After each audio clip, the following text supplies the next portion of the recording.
Pembela Tanah Air atau yang disingkat PETA merupakan organisasi militer bentukan Jepang pada masa pendudukannya di Indonesia. Pembentukan PETA tidak dapat dilepaskan dari kepentingan Jepang dengan mempertahankan wilayah jajahannya dari serangan sekutu pada Perang Dunia Kedua. Namun, dalam perkembangannya, PETA justru menjadi fondasi penting bagi lahirnya ketentaraan di Indonesia dan perlawanan bersenjata pada penjajahan.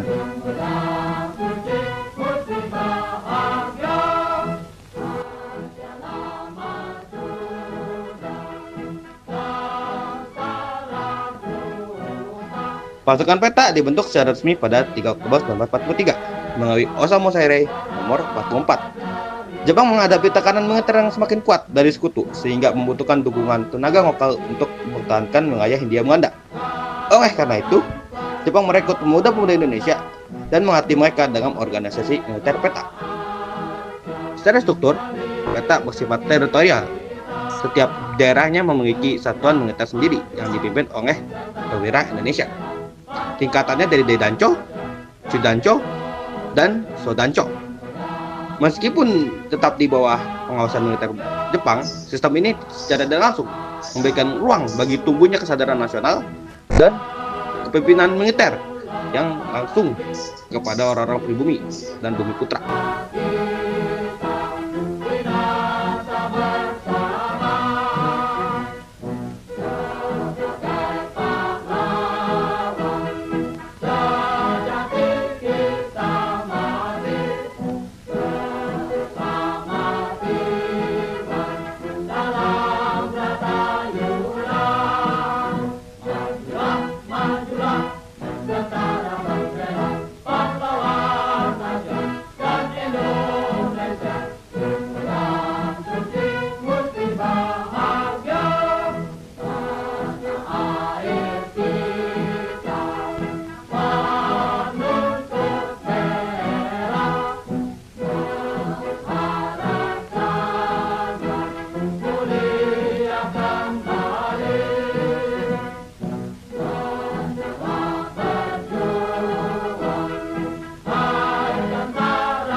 Meskipun mendapat pelatihan militer, kehidupan prajurit PETA tidak terlepas dari penindasan Jepang.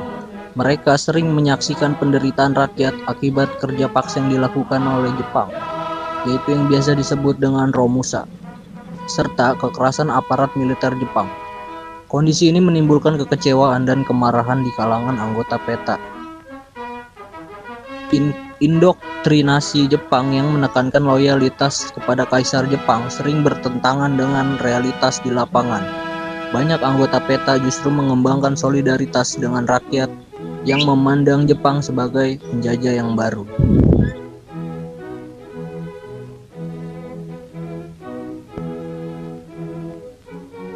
Pemberontakan PETA yang paling terkenal terjadi di Blitar pada 14 Februari 1945.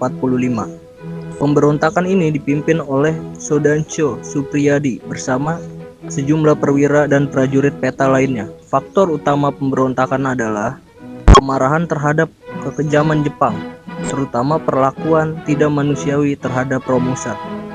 Pemberontakan ini bertujuan merebut senjata Jepang dan memicu perlawanan yang lebih luas.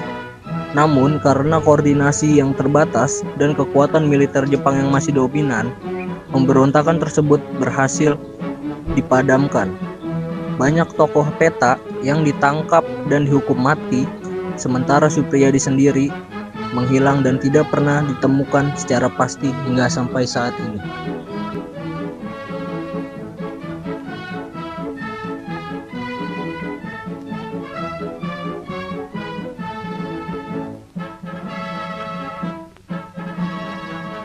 Meskipun pemberontakan PETA di Blitar gagal secara militer, dampaknya sangat besar bagi sejarah Indonesia.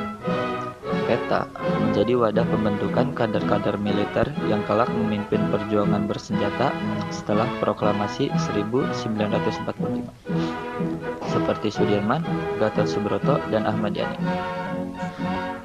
Pengalaman organisasi, kepemimpinan, dan strategi militer yang diperoleh dari peta menjadi modal penting dalam pembentukan Badan Keamanan Rakyat dan Tentara Keamanan Rakyat, cikal bakal TNI.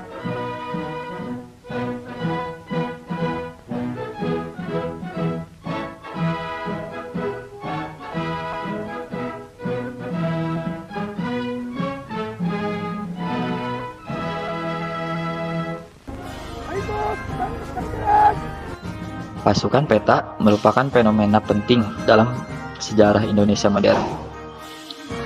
Dibentuk oleh Jepang untuk kepentingan perang, peta justru melahirkan kesadaran militer nasional dan pahlawan terhadap penjajahan. Pemberontakan peta, khususnya di Blitar, menjadi simbol awal transformasi militer Indonesia menuju perjuangan kemerdekaan. Keberadaan peta menegaskan bahwa sejarah tidak selalu berjalan sesuai kehendak penguasa, tetapi dapat berbalik menjadi alat pembebasan bagi bangsa yang tertindas.